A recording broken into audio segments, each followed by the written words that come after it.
You're listening to the Real Estate Radio Hour, the show that brings you unfiltered stories and insight from the Twin Cities real estate world with your hosts, Chris Rooney, broker at RE/MAX Preferred, and Andy Presky, leader of the Preferred Home Team at RE/MAX Advantage Plus. Buenos dias. Morgan. Look at this. Look at the sun coming in on this. Wow. I gotta maybe move this a little. I think it's sunny every time. No, actually, it hasn't been. So this is good. I'm shining, is what it is. Okay, so you're glowing. Are we waiting for our little cohort here? Yeah, he's coming sometime.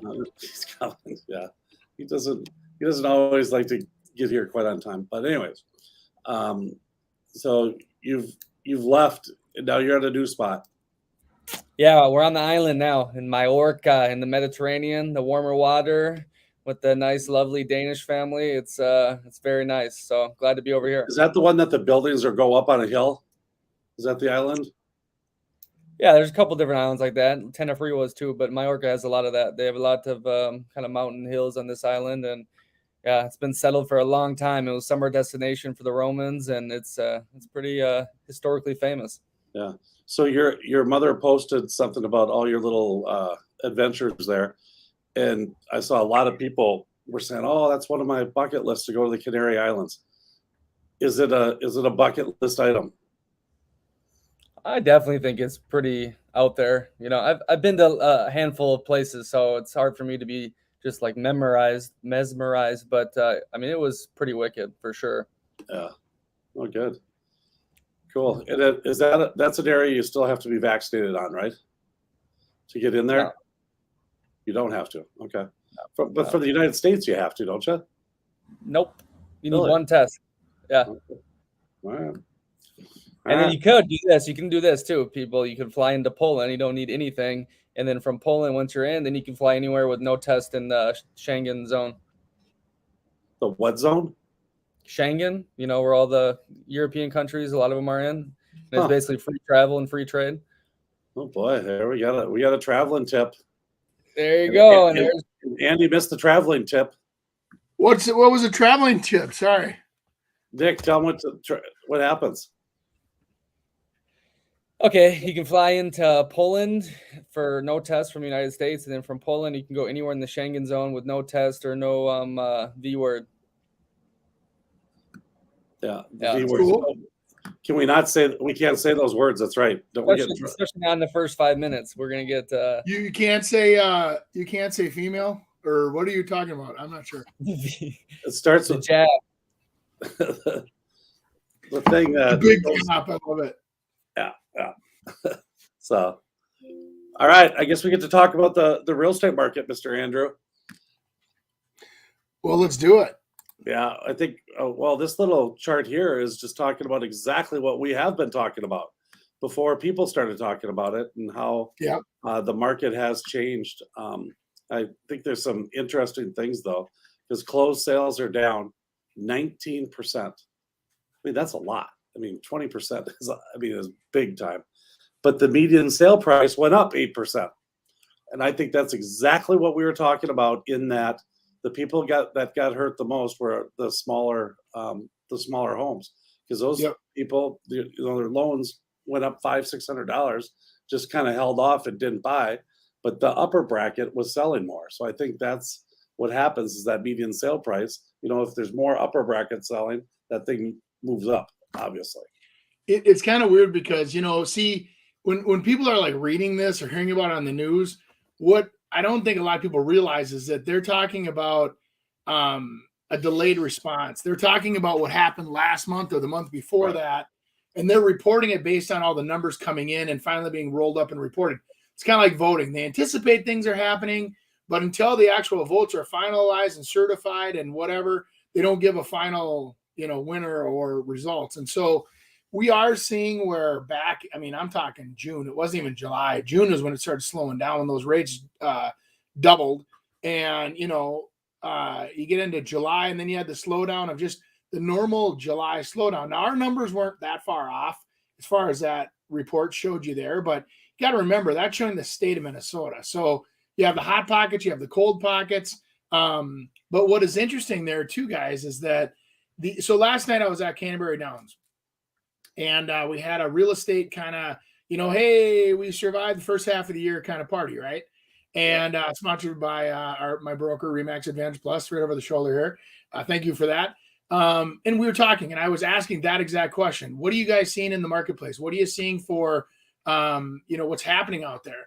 And consistently, everyone said when rates jumped, everything calmed down, and really the hype was out of the market. And then now they're all saying and it was interesting. Some were saying, hey, I'm starting to get really busy again. And then there was others saying, we're doing okay. So it wasn't, the market has changed. Anyway. we have this little private message on the side here that says brown notes. I always do. I waited a little bit though. I love those private messages because Andy always has to look, and I try to screw him up. Well, so for those, if you're listening, the software we use, actually we can message each other as we're talking. Yeah. And so no, I honestly say that with brokers and everything else. I mean, what's interesting is that I think the challenge for brokers, it's easy to recruit people in, it's hard to retain people. And so what do you do to retain people? I mean, you can't offer them money. You can't do whatever. So you can offer training, you can offer opportunities, networking opportunities.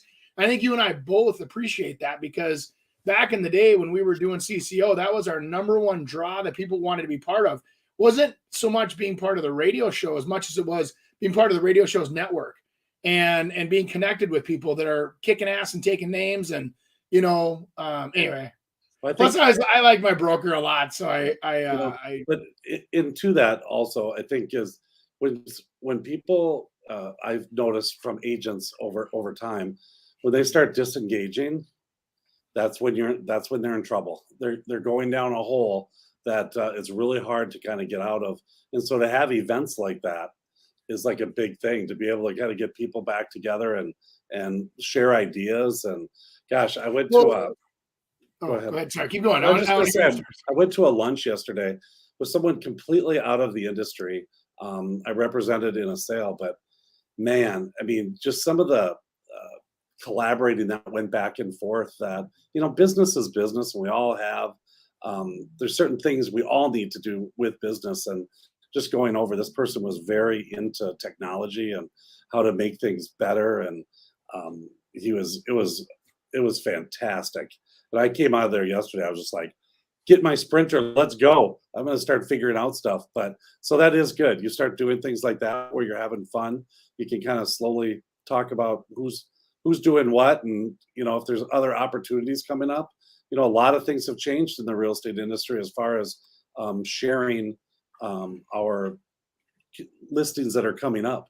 I mean, so they have a new thing called a coming soon listing. So everyone can kind of see it. It's kind of like, hey, I'm starting to get ready. If you want to make an offer on it, you certainly can. You just can't come see the house. I mean, just small little details like that. But it used to be where I would have some listings and I could say, hey, Andy, I've got a super cool one coming up. If you want to get in and get your buyer in there, we'll get them in there before it even goes onto the market. And now the only way I can do that with Andy being from a different brokerage is that Andy has to have asked me about, hey, Chris, you got anything coming up on Prior Lake? If you do, let me know. At that point, I can. And I can tell agents in my own office and I can tell buyers of my own, but I can't market that out to everyone. And so it's kind of navigating through that, and opportunities and events like that really help. So Well, that or even discussing the topics like, what are you doing with this lender now that they're doing this? What are you doing with this kind of when title does that? And just people, it's awesome because obviously people like to hear themselves talk. But on the other hand, when you're sitting in front of somebody that actually does more business than you do, and you have an opportunity to kind of listen to what they're saying and what they've done, it makes you a better agent for your client. And then on top of that, one of my favorite questions to ask is, how much time off have you guys taken this year? And agents are looking at me like, well, I work 24/7. And I'm like, then you're not going to be a good real estate agent. When's your downtime? What are you doing for downtime? Are you fishing? Are you going for pontoon rides? Are you hiking? Are you going on vacations? What are you doing to recharge and reset so that you're fresh and ready to, I mean, think about this. You can't just walk into the ring without training, right? You can't, even the professionals all practice. It's like, so why don't we take the time to be prepared for the event, which is negotiating the sales or making sure you're sharp, making sure that you've got the best technologies by asking other people, what are you doing to help your clients? What are you doing that's working? What are you, and then on top of that, resetting your mental reset, which I think is so important that a lot of agents just miss.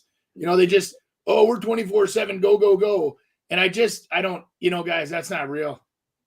Yeah, but the market definitely is heating up. I got a ton of stuff happening, and some real fun kind of opportunities too. So it's going to be, I think, a kind of a wild ride. And that it's something to what you said, Andy, about what are you guys doing to kind of get away from it for a while? I mean, we've both been doing this a long time. And the one thing that I remember earlier on in my career, it's like, oh my God, it's slow. What am I going to do? What am I going to do? And you worry about what the heck you're going to do right now, instead of now, after you get older, hey, this is great. Let's take a break. I mean, that whole July thing was kind of like that. It was just like it just kind of was, nothing was happening. Well, enjoy it, do your things, because it's going to come back and you're going to be, 24/7. Well, and Chris, don't you think though that like when we went through the housing crisis in 2008 to 10 or whatever it was, 12, and everything was based on demand, like opportunity based, like, oh my God, there's a fourplex for 100,000, let's go jump on it. You had people making decisions based on opportunity, not based on like, hey, I have a good job, or hey, this is a good time. They were buying it because it was a deal. And so you had that kind of a buyer. Then you had buyers out there in the marketplace like, oh my God, rates just dropped, let's go buy something. And so it kind of got to the point of where they've exhausted a lot of these creative ways to get people to buy when they really psychologically shouldn't be buying. So what I'm really appreciating right now is what's going on in the market. It's organic. It's kind of natural. I mean, rates are back to where they're supposed to be. Now you're going to see a normal market. I mean, supply and demand. You better have your house pretty and ready to sell. None of this just putting a a dirty piece of crap on the market with no effort put into it because you're not going to sell for the right price. And the days of getting 50,000 or 100,000 over, there's very few of those happening right now. I'd say under 10% of the market is seeing where there's multiple offers with high bids above it. On the other side of it, nationally, that's not true. They were just talking about that where they said that there's still like an average of 3 offers per listing. So that means there's 50 on one in California. There's none on one in, Ohio. But, and like we're seeing sporadic stuff here. Yeah, I was just involved in a 7 and a 6. 7 offers and 6 offers. One of those went for 85,000 more. In that 700,000 range. So yeah. Okay. Some of it'll happen, but it's not the norm anymore. Right. I think Nick was saying we have something about China to talk about. I think this is kind of a nice little segue into that. Yeah, we'll piggyback off of our last housing recession for the USA. I guess China is going through something similar, and the reason I want to bring it up is because it is all over YouTube. It is all over the social media, and I have a couple of things here. I just want to get your guys' thoughts and see if something bad happens over there. Do you think it will affect, what's going on over in the USA? So for the first thing, this is Graham Stephan. He's a big financial guy and real estate dude on YouTube. He tweeted this. For some context on how crazy the real estate market in China is, the median home price in New York is around 10 times the median annual income. But in Beijing, it can be as high as 25 times. Holy moly. That's... Welcome to a government-controlled society. Yeah, unbelievable. It's not a free market. That's the only thing that I would hesitate to respond on this, you guys, is that market over there is so controlled and skewed by their government. And how many times have they taken that yen and said, okay, we're going to drop it in half so that we're still competitive globally? Well, all your savings are worth nothing now. What you make is worth nothing, but material costs are still higher if they're importing those material costs, right? So if concrete's $120 a yard, it's $120 a yard. Even if you drop your value down to $60, you know what I mean? Now you have to spend 120 to get one, 120 yen to get one, you know what I'm saying? It's like they devalue their own dollar, which hurts them. But on the other hand, it also makes them globally competitive with their widgets. So all that crap you buy at all the stores, we go to the Walmarts and whatever, it's made in China. Guess what? All that stuff becomes affordable for the American people too when they do that kind of stuff.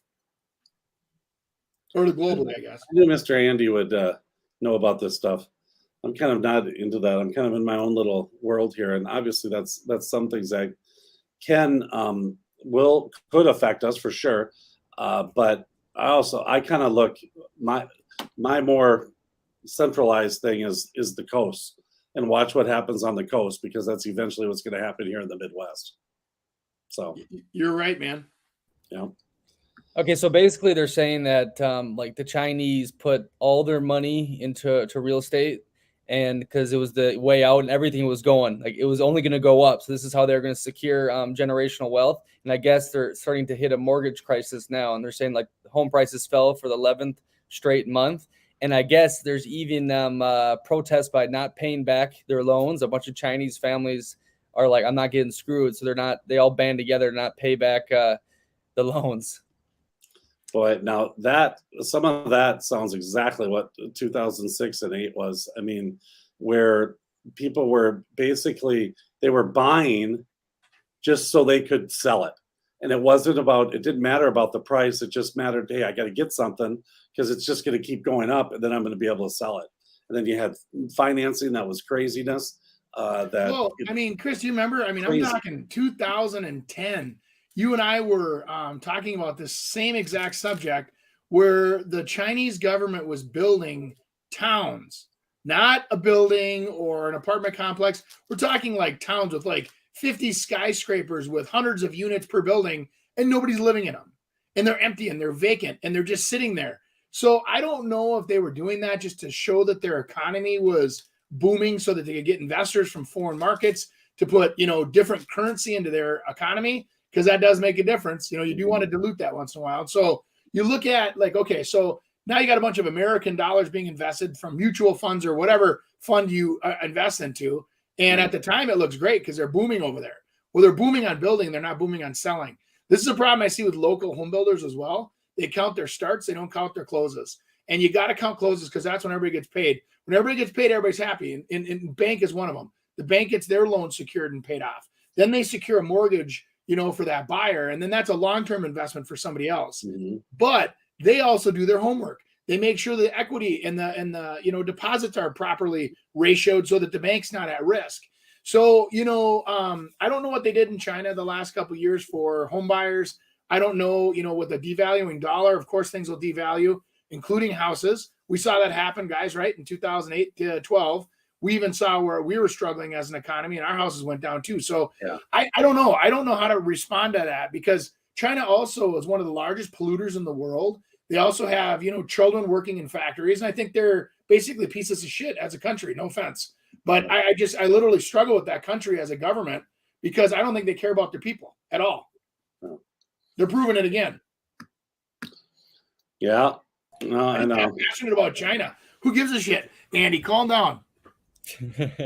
I read something that someone was like paraphrasing. Basically, the Chinese government said, give me all your rights, let us do everything, and we'll promise you growth, nonstop growth with the real estate, and we'll make you go from, poor to middle class and whatnot. I think it worked for a while, and now things are starting to hit the fan. So yeah. I don't know. I thought it was just an interesting topic that's been super popular, and maybe it will have an effect on the U.S. real estate. So if you guys ever, I know that you guys travel a lot more than I do, but any countries that you've been to, communist or communist ruled, have they ever had their economies really work out when they tell the truth?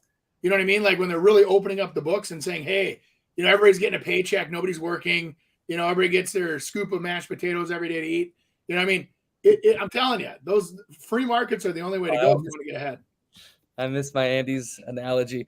Hey, let's go into this next one here. We're gonna get our social media reacts. We missed this last week. I think it's a fun segment. So it's gonna be brought to you by Andy Prasky Preferred Home Team. Hey, hold on. Well, they said I could have 30 seconds on the. Wait, you want him to do his own? Yes, I want to see it. I want to see him do his own right now. Okay, well, here it comes. Hey, this is Andy Prasky. Been in the business over 22 years. I would like to help you with the biggest investment of your life, either buying or selling your home. I've got a lot of experience I can put to work for you. And most of all, we'll have a great time doing it. Give me a call, Andy Prasky, 433-0850, or Andy@Prasky.com is my email. Give me a call. I'd love to help you with your real estate needs today. See, I knew he'd be able to do that. No problem. I can't wait to hear yours. Yeah, mine is definitely scripted. That's for sure. All right, let's do our social. What are we doing? Socials? Oh, you finally made it. It's fine, you're an hour and a half late. I'm sure you have a perfectly valid reason. You were doing your continuing education. Cool. I have to say, you look a lot different in person than you do in your photos. All your profile pictures are just you on a phone staring off in the distance. I'm pretty nervous right now, but I gotta be honest, you don't seem nervous at all. Why is that? Because you did your due diligence on me? Yeah, do you have to grab that? So tell me about yourself. Did you go to college? You didn't. You just took a 2-week course. That's it. And now what do? You walk through houses describing things that people can already see. Your phone's ringing again. You know they make silencers. You could just mute it. Where do you see yourself in the next 5 years? At a new brokerage. It's fine. I'm sure it's an important text. Go ahead. It's totally fine if that's important. You need to get that. Are you a doctor? Is someone dying? Do you like chips? What's your favorite dip? I've never heard of the double dip. Overrated, misleading, and you wish never existed? No. I didn't ask your thoughts on a Zestimate. I asked your thoughts on this date. Are you FaceTiming someone right now? No. I don't want to be on your MLS email list. And also, I don't see you being someone I could ever fall in love with. Whoa. And that's the reason why we're in the top 10 most hated professions in the world. What? We are? Yeah, we're behind used car salesmen. Oh my goodness. Do you think we don't have to be really super educated. But I'll tell you what, I've noticed with new realtors getting into the business that the test must be getting harder or something, or because a lot of people are failing that first time, at least one or the other. I mean, so it must not be super, super simple, but it's they've got some wordsmiths over there. They twist those questions and make them tricky. Yeah. Look what your boy does to us. He asks us questions. We can't even understand what the question wants for an answer. Yeah. Or he does quizzes in Malaysia real estate. I mean, what the heck? All right, here's some Georgia trivia. Using a discount real estate agent is kind of like seeing NSYNC without Justin Timberlake. I mean, sure, they'll play all the hits, but you'll end up leaving angry, confused, and questioning why the fuck you ever went there in the first place. So if you're looking for a great agent to buy, it's going to be me. See, Oh my God, I love it. I wish that would have played before Andy's ad, because Andy would have added something in like that. Buy. Sell. Yeah, you know the deal is this. I would say this. There's a lot of solopreneur entrepreneurs out there, right? And that is they got the phone to their head, they're getting texts. Our industry and by demand of the customer. Can you imagine if your doctor had to be his own receptionist, appointment booker, temperature taker? They'd be running around like a crazy person in that, hold on just a second. I got somebody trying to book another appointment for tomorrow. And they'd stop right in the middle of your exam and say, hello. Oh yeah, we're available tomorrow. That's what's happening with real estate agents. It's kind of a sad reality is that we just are getting going. The consumer demands a ton from the agent, which they should, rightfully so, but they don't have a backup plan to help cover that so they can appear to be professional. And that's the thing is that if we did, the infrastructure, and that's where I think I'll go back to where teams help with that. If you have somebody answering the phone, you have somebody answering your emails, you have somebody that can respond to a customer when you're in a meeting, and you can literally leave your phone in your car. It's a way to do it. Yeah, and I'll tell you, I think what happens with realtors that do that, I think it's a leading versus reacting.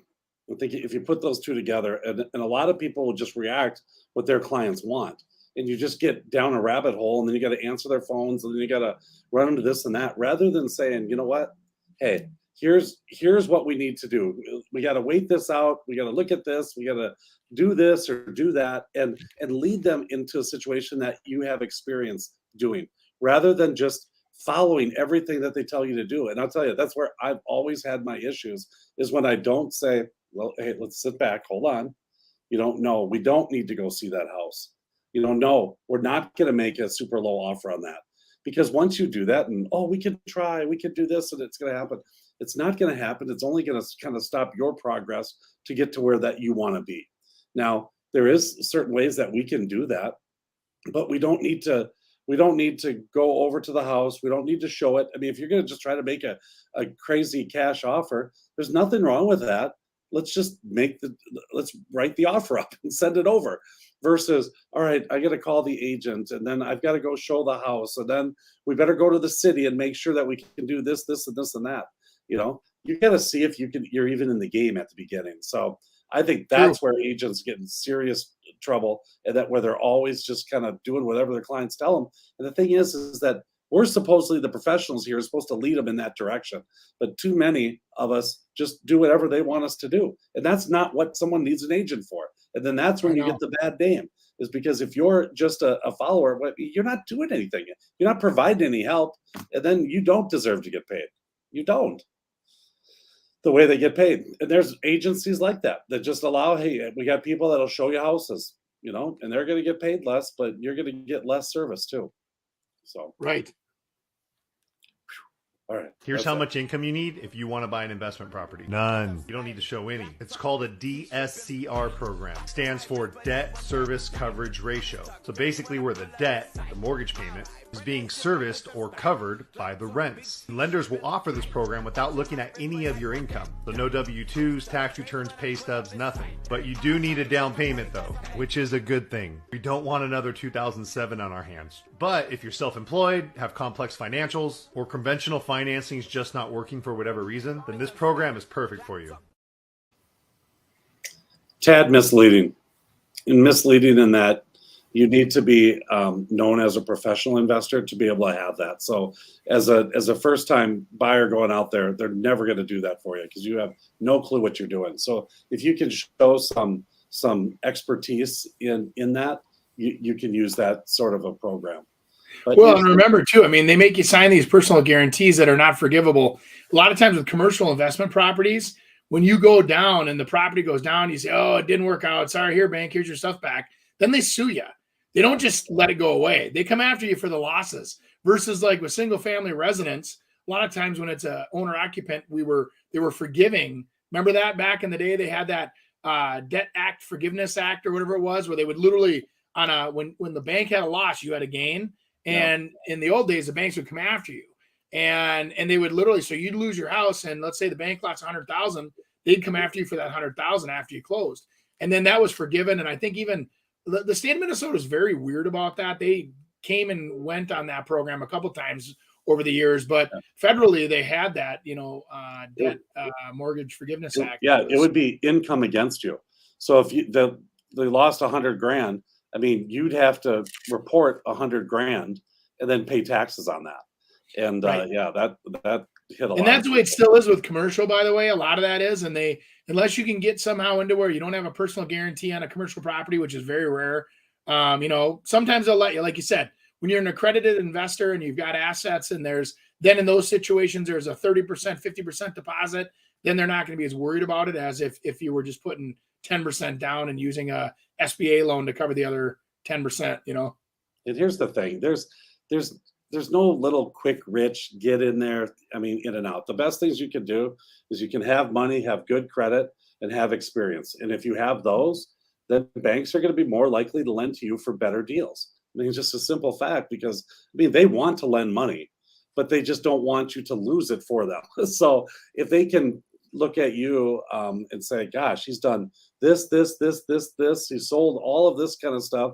He's got good reserves behind him, shoot. Well, and his credit is amazing. Why don't we give him or her this opportunity? And that's what happens. So you just gotta, and if you're someone that's looking for it, I just had a agent that collaborating with and talking about investment properties and thinking about getting into investment properties. And so the best thing you can do is get a relationship with a little smaller bank. And if you can get a relationship with a little smaller bank, their approval process is a little simpler.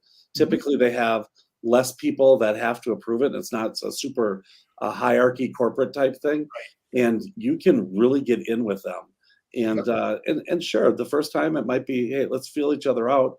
But if you show them or give them some information and in history, even if it's like you sold a bunch of clients this stuff, so you understand how it works, it's going to be better for you. It was always interesting. I used to have some pretty good relationships over the years, and I still do. I just don't do as much of that with developing and things. Where these developer loans, you'd go to these banks and talk to them, and the lenders were pretty open to you about discussions, and they're like, really, every Friday you come in here and you make a big deposit and you expect us to pay you on your savings account or your whatever credit earning checking account or whatever. He goes, it's a liability to us. He goes, we actually, we don't really want your deposit unless we know where we're going to put it. Because, if you think about this, they take a bunch of money in and they don't lend anything out. They're paying to let that money sit there. In most cases, nowadays they don't. Nowadays you're starting to see these banks saying, you're going to pay us to keep your money in our bank, and it's shifting. But in the old days, that's the way it used to work. And so these lenders, you're right. They do look at, okay, let's lend. They have to stay within the rules of the FDIC, right? And the, did I say that right? FDIC, right? Yes. FDIC. Yeah.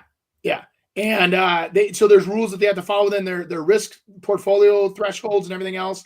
And so they have to keep so much on reserves and so much whatever. But the idea there is that when they get really good, these niche banks, like I look at like some of the banks up in Alexandria and things like that, Vikings Bank and some of those where they specialize in lake lots. The president of the bank will drive out and look at your lot and say, yeah, boy, this is a nice one. Can't believe you got it for that price. Yes, we'll lend you a loan on that. Right? That's the old school. That's kind of why I'm drawn to Alex. I just love that area because of that. One of those, Anyway. It's good to have a good relationship with a bank. Get to know somebody over there. And, there's mortgage companies still, are very valuable as well. But getting in together with a bank, just because there's so many opportunities that, it's just like from a salesperson standpoint, that we can help someone, give them $15,000 to improve their house to be able to make them more money, which ends up helping us be able to sell it. And if you have access to money like that, it's a good relationship to have. Yep. Beautiful. All right, we're going to go into what's happening with one of Andy's favorite companies, Compass. But first, it is brought to you by Chris Rooney, Home Experts. All right, I was 1 year old when my family started in real. Oh, that was what I was saying. I was doing that. I'm acting like I just did it. So here I full screen this guy. Full screen him right now. Yeah.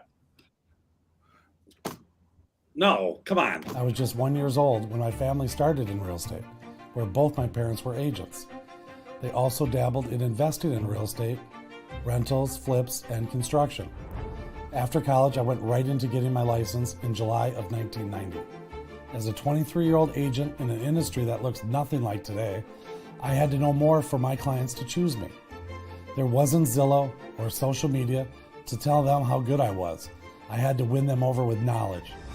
With knowledge comes confidence, and with confidence comes results.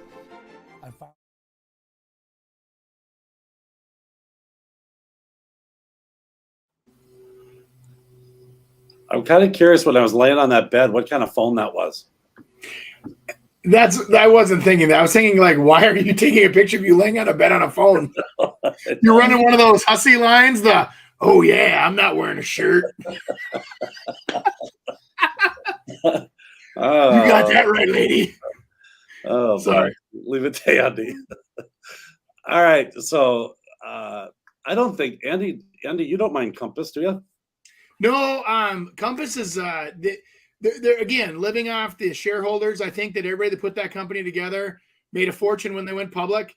And I my God, remember they were coming to town and offering like crazy amounts of money. Like they'd come to a guy like Chris Rooney, and I'm making numbers up. They'd offer you $250,000 to say, hey, come over to our brokerage, bring your whole team. And, and they were throwing some crazy numbers at the big teams in town. They do have a presence. They are here in the Twin Cities market. And actually some of the agents I really do like. I know a couple of my buddies, Mike out on the west end of town, super nice guy.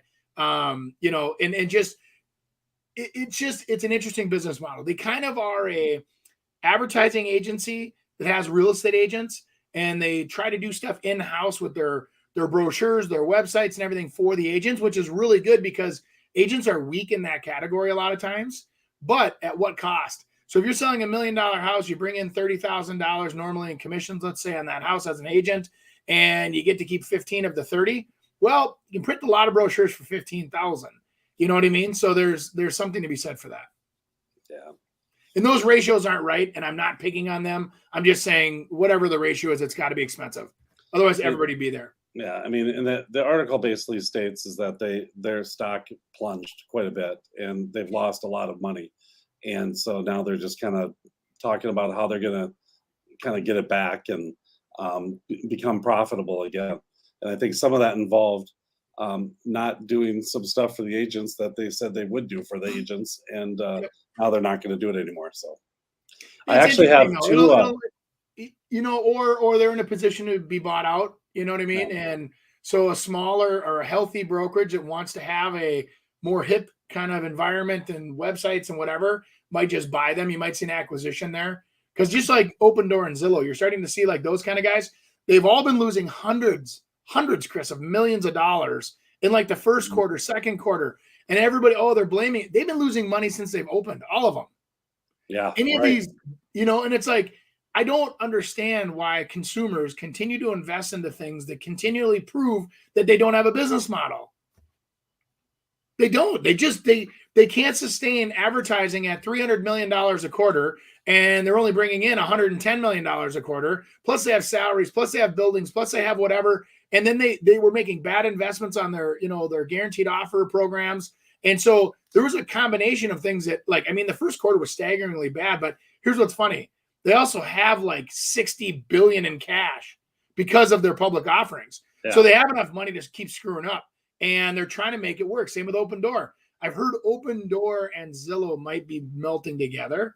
That's something that I've been reading about, because Open Door seems to think they have their guaranteed offer, or their, we'll make you an offer buy-in figured out. And Zillow's got the consumer eyeballs watching their website, because everybody goes to Zillow when they want to fantasize about houses.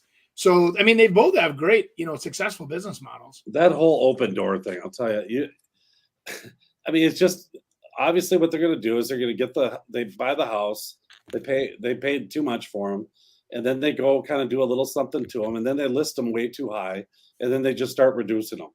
And it's just like it's just the same thing on every single one of them. I mean, it's just crazy to me how they do that, and eventually they lose money at the end. And I don't know how you keep that going, but obviously there's something. They're a lot smarter than me, and they're trying to get money from everyone, putting in their pennies to be able to buy their stuff and have 60 billion in their coffers while they're losing 200 million a year. I mean, it just seems crazy to me, but whatever. Yeah, there's some companies that can survive that way as long as your shareholders believe in what you're doing and what your CEO is saying and the direction that they're headed. They continue to put money in it. Yep. All right, what's next, big boy? I have a question though. So, like as you see in the banner, they're not giving any more equity to new agents. So I wonder, like, for agent advice that the ones that keep switching brokerage because they get the new shiny deal from these different people, like the situation like this can kind of bite them, right? So what do you recommend to these new agents when they get all these offers? Like, should they take them or what should they do? Well, in all honesty, they're not. Compass wasn't looking for the newbies. They wanted the established. I have 5% of the market. Big teams, high end clientele. They wanted to go high end, where their services would shine. Right? They could really showcase that high end print, high end websites, high end feel, and that's what they went after. And they were going pretty much luxury market. So. Now the equity was just an off. EXP does the same thing. They do it as one more thing to help you get excited about coming over. And they can go up, they can go down. It's just like any other stock. Yeah, I think number one for agents, what you have to do is stop blaming everyone else and kind of look at yourself first of all, because I think all these brokerages have their pluses and their minuses, but for the most part, they're all still kind of alike. And it just depends kind of like which way you want to go with it, and there's nothing wrong with that. Any way that you want to do it, but hopping from place to place is not a secret to success, in my opinion. And, today with the new social media and stuff, and you look at Facebook, and if every other month, oh my gosh, Chris started a new job. Now he's at Realty House, and oh geez, Chris started a new job. He's at Century 21, and oh, Chris is now at Remax Advantage Plus. Nope. Now he's went to Remax Preferred, and it doesn't give you any stability, consistency for a client to be able to use you as well. So I think you really got to think a little more into your switch versus just, okay, it's just the best thing. It's time to do it because, they're going to give me this and they've got me this opportunity. And ultimately it's you that has to make the difference and the change. It's got to center on you. It can't be on everybody else. Agreed. And I do think as obviously I'm a big brand guy, like as you can see over my shoulder here, but I'll tell you what, the brand is only so important to so many people. And I say that hesitantly because I do a ton of business because of the brand, but I also have to enforce the stereotype and the beliefs that go with it that, Remax has a certain whatever, blah, blah, blah. On the other hand, Remax is full of a bunch of independent entrepreneurs that are hardworking. They pay rent to earn 100% commission. Think about that for a second. Most brokers only charge an admin fee per file. You go to some other brokerages, they're going to take half your paycheck, but they don't charge you anything. But when you do sell something, they take half your paycheck. Or the whole business model is based on you recruiting other agents to make a spiff off of them. And the more people you recruit, the more there's all different kinds of ways to spend your day. At the end of the day, you have to decide what's profitable for you as a real estate agent. And usually it comes down to you putting the effort into you growing your business. And actually there's no shiny object, silver bullet, whatever you want to call it, or you by you joining a new brand isn't going to make you a better agent. You got to look at what tools do they have in their shed. Are they the tools that you'll utilize and work and help grow your business with? Or is it just a bunch of shiny object BS that is distracting you and actually will put you farther backwards by the end of the 6 months you give a run at this thing? Because I see a lot of people going out of business after they get into some of these brokers that like to recruit. And all they do is recruit because they're going to build this big pyramid of agents that are going to pay their way to the future and they never have to work again. And all of a sudden you realize, God, I've got, a million people below me and I'm making $13 a week or whatever, $150 a month, $1,000 a month. Well, big deal. You just sacrificed a year of income that could have been 500,000 of income to get that, stream in. And then if you don't support those people, they go away. So bottom line is that shiny object syndrome is very apparent in our industry, and it's used a lot. And like I always warn agents, I said, don't 1995 yourself to death, into the poorhouse. There's always another product. There's always another widget. You should sign up for this. You should sign up for that. It comes down to what kind of a real estate agent do you want to be? And does that broker support you in your efforts to be successful? And then if you find a good broker, don't let them go. You almost should be seeking the broker, not the company seeking you. Right? Yeah.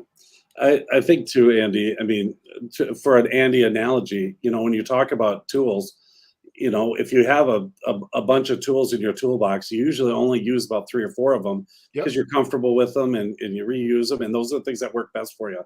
And I think that's the same in real estate. We have all of these things that we can use. And when we try to enter in the things that, hey, maybe we'll try to do this, it screws up what your real toolbox was and the tools that you use the best. And so it's, I think, real important in real estate to do what you do good. I mean, and I've talked about this on here before. If I had to go out and knock on doors, I mean, there's not a chance in hell I would be a realtor. I wouldn't do it. If I had to do cold calls, I did 3 of them. I wouldn't do it. I wouldn't be in real estate anymore. Now, if I wasn't able to go into open houses and do that at the beginning, I wouldn't be in real estate still. And you always try to go around that. It's like you have a team. I don't have a team, and it's like the team thing to me. Well, no, not in the sense of that you're constantly you're good at that. You're good at encouraging them and keeping them going. And I'm more of a, hey, let's just, I got to go and do my thing and not really have that. Every time I've done that, it just kind of slows you down, rather than doing what you're good at. And so that's what I think about this too. Like, you look at like a company like Compass, it keeps going across the bottom of the screen and I keep reading it. And the thing is this, you've got major shareholders there that they don't want their shares diluted anymore by having you giving away free equity, which means nothing to somebody. And all it does is, dilutes your position in that company, your ownership or whatever. And then that'll make people want to stop investing if you're giving away your shares for free, just to recruit people in.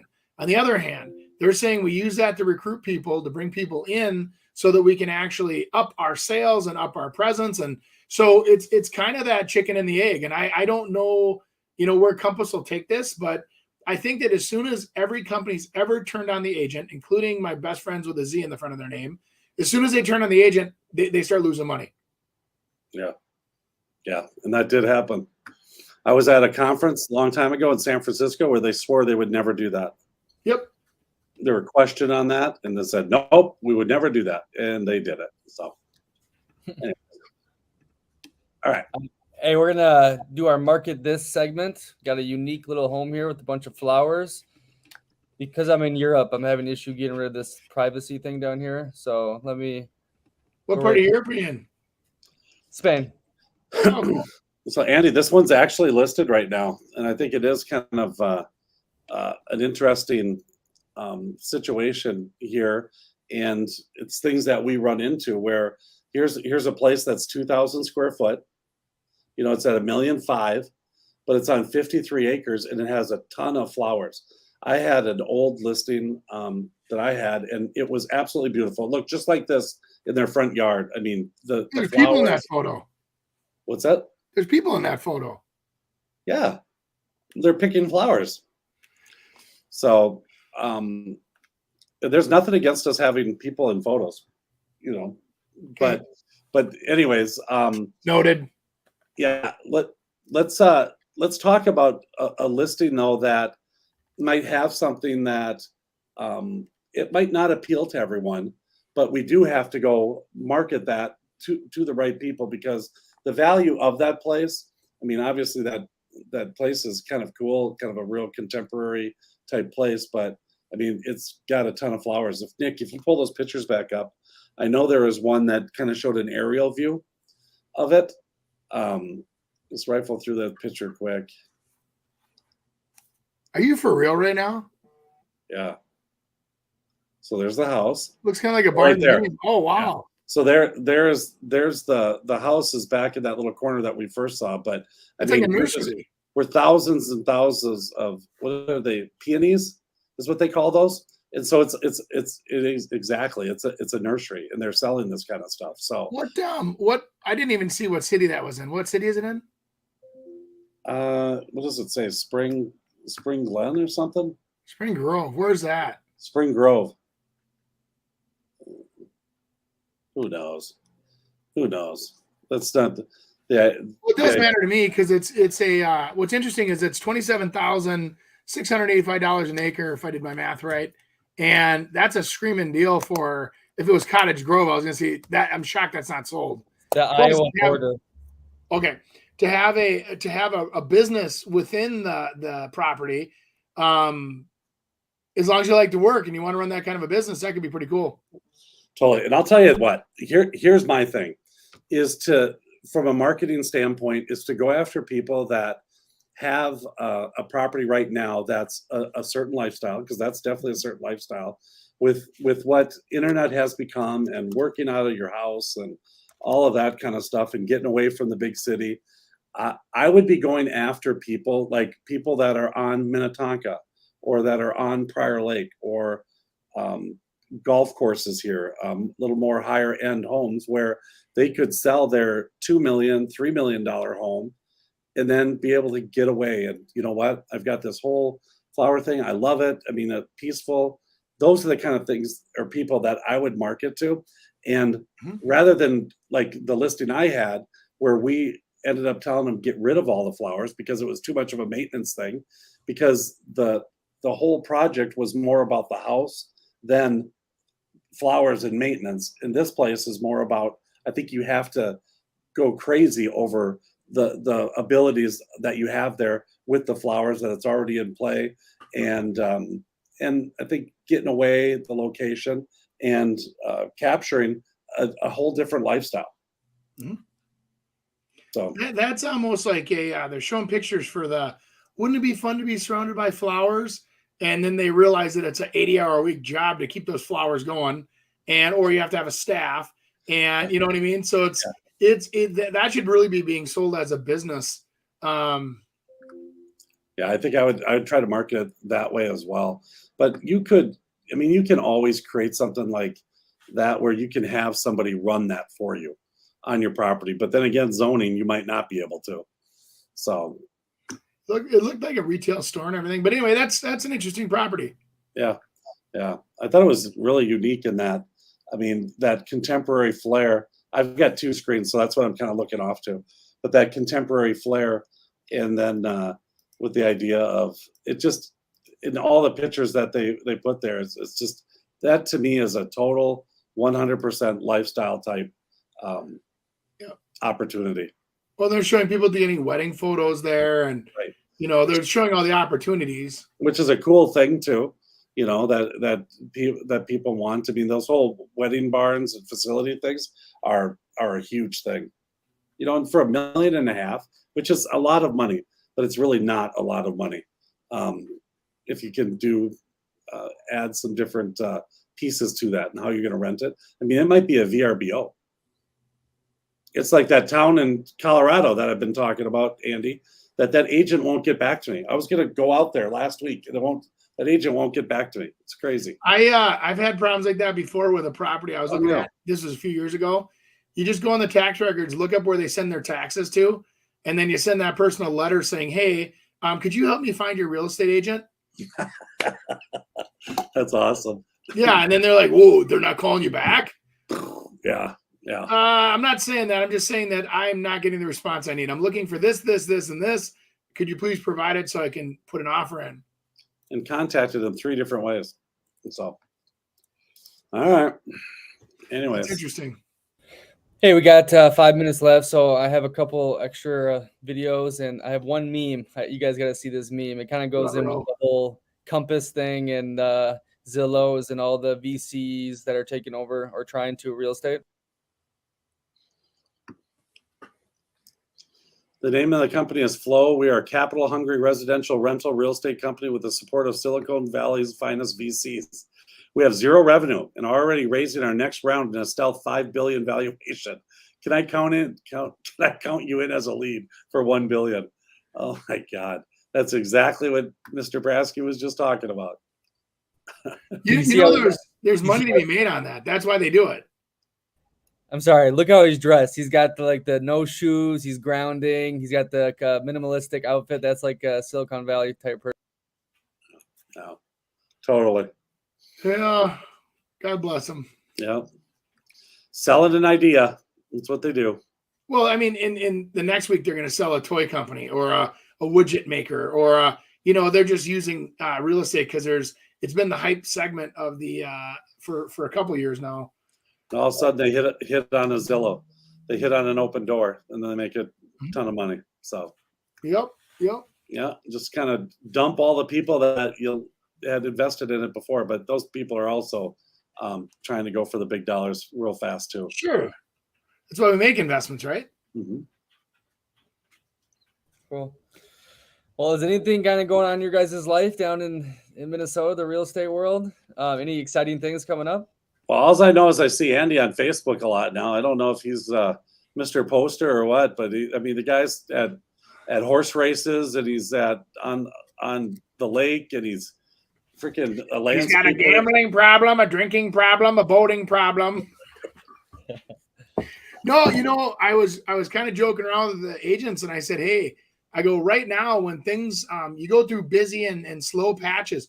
We're getting ready for that fall parade, which actually starts up here in I don't know, like 3 weeks or something like that, 2 weeks. And in preparation for that, I'm like, you're not going to get any days off for about 6 weeks to 8 weeks straight. So it's like you're 7 days a week. So like right now, when I can sneak up and throw a fishing rod around or do whatever, I'm in. Yeah, we got it. Yeah, we're both going to be packed. You more so because I know you deal with quite a few model homes. We have one. We're going to have a dream home again. So we nice. get to charge. Yeah, we get to charge people to come in. So it's why don't you ask your builder if we can do one of the shows right from your model? I think that'd be kind of fun. Yeah, I know he'd be fine with it. Totally. Yeah, that'd be kind of a fun shoot. And then we could do showing off all the coolest, newest, and latest. Maybe interview a few of the people that contributed to building that house. TikToks too. In the parade of homes, you can do a TikTok. Yeah. Andy's going to do TikTok. Be honest with you. I got onto TikTok. I told you guys this. I got on that wormhole. And I started opening up my account. And I got hung up on, what do I want my name to be? Because I'm like, instead of just putting my name, Andy Prasky, which I already have, but I'm like, why don't I do like ask questions to Andy or whatever, right? So then I started like looking and researching. And I started going down these wormholes of real estate agents. Oh my God, not everybody should be on TikTok. That's all I got to say. There's so many like phrases and comments being made where I'm like going, that's not right. Anyway. I think it should be flip-flop Prasky. Flip-flop? Flip-flop. Seriously. Bigfoot Realty, remember?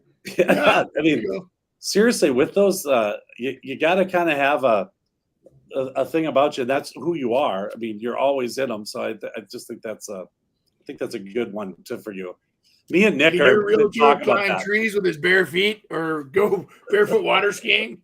Hey, Andy, what you should do, which would be super easy to start off your TikTok journey, is just take those videos you saw that people are doing all the incorrect information and duet it. So you literally don't have to do anything on theirs, and it plays, and then you can like pause it and say, okay, this is wrong. This is why it's wrong. And like you're like the corrector guy, you know what I mean? And that can be easy content for you to figure out. The most hated real estate agent in the world. Yeah. The most hated that gives the right information. That's weird. Weird. Yeah. Well, I think that some of it's so light and fluffy though, too, where you're like, oh, come on. I mean, just remember to mow your grass, sweep your garage. Nick, I think we could just take clips from here because that's what he does all the time on those. We just take the clips from here and add it to TikTok and he'd be set. We could TikTok the crap out of this place. TikTok.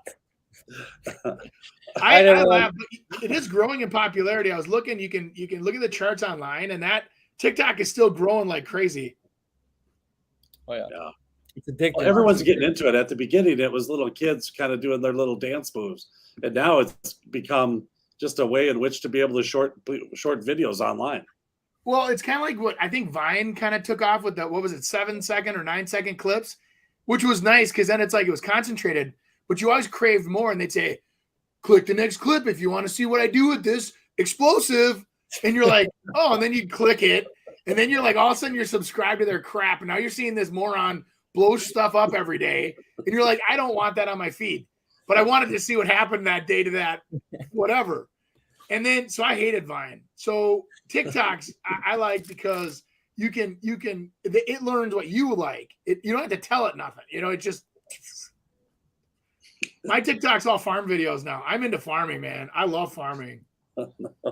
It's fascinating though. If you really look at what they do and how they do it, the science behind it and the cool technology, the equipment, I'm like, I could be a farmer.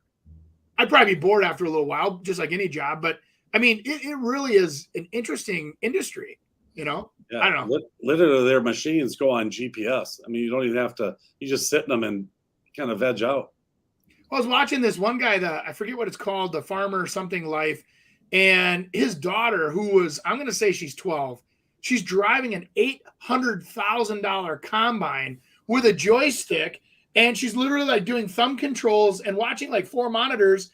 And she's eating a snack with her. Then she'd look at her phone, and she's still driving this thing with a joystick. And I'm like, oh my God. I'm telling you guys, once you got to go deep to get into that stuff, but it's good. That must be on Reddit for sure. I'm thinking. I don't know. Subreddit. That and Bobcat. I don't know how I got on Bobcat stuff too, like excavating equipment too. And I just like watch people like plowing dirt and stuff. I'm just fascinated with that. I should be an excavator or farmer. Okay. Well, another great show. Hey, make sure to give us a review on the iTunes, the Spotify, subscribe to our YouTube channel. Each week we post 3 digestible clips. Give us a like, send in any questions you have for the next week's show, and hopefully we'll see you back. See you guys. Thanks for joining us this week on the Real Estate Radio Hour. Don't forget to visit our website, realestateradiohour.com, where you can subscribe to the show on iTunes, Spotify, Stitcher, or your preferred podcast listening app. If you enjoyed today's episode, we'd appreciate a rating on iTunes or sharing us with a friend. Until next time, stay awesome, Twin Cities.